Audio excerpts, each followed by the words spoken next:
Hello বন্ধুরা, শুভ সন্ধ্যা। কেমন আছো সবাই? আশা করি ভালো আছো। আমার একটা নতুন মিনি ব্লগে তোমাদের স্বাগত জানাই।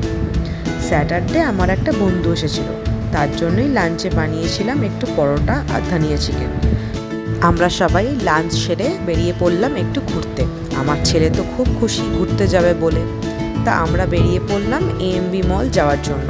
আমাদের বাড়ি থেকে এটা প্রায় 18 কিলোমিটার, মানে 45 মিনিট মতো লাগে। সেদিনের ওয়েদারটা খুব ভালো ছিল, আকাশে পুরো মেঘলা, একদম পুরো ঠান্ডা ঠান্ডা ওয়েদার। মনে হচ্ছিল এক্ষুনি যেন বৃষ্টি আসবে। খুব ভালো লাগছিল ওয়েদারটা, আর এই ওয়েদারে লং ড্রাইভ দারুণ লাগে। যাই হোক, সেখানে পৌঁছে আমার ছেলে দেখতে পেল স্নোম্যানকে দেখে তো তার খুব মজা, একটু আদরও করে নিল। আবার পেঙ্গুইনটাকেও দেখতে পেল, তার সাথে পেঙ্গুইনকে একটু চুমু খেয়ে নিল। এই সব করে বাবুর আবার ইচ্ছা হলো একটু বাসে ওঠার। আমার ছেলেই এএনবি মলে গেলেই বাসে চড়বেই, এটার পুরো প্যাটার্ন হয়ে গেছে।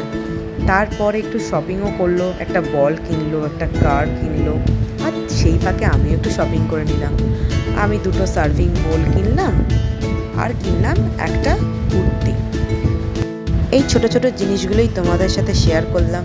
মিনি ব্লগগুলোতে তোমরা আমাকে এত ভালোবাসা দিচ্ছ, এইভাবেই আমার পাশে থেকো, তাহলে আরও ভালো কাজ করতে পারবো। আজ এখানেই শেষ করলাম। ভালো থেকো, সুস্থ থেকো, টেক কেয়ার, বাই বাই।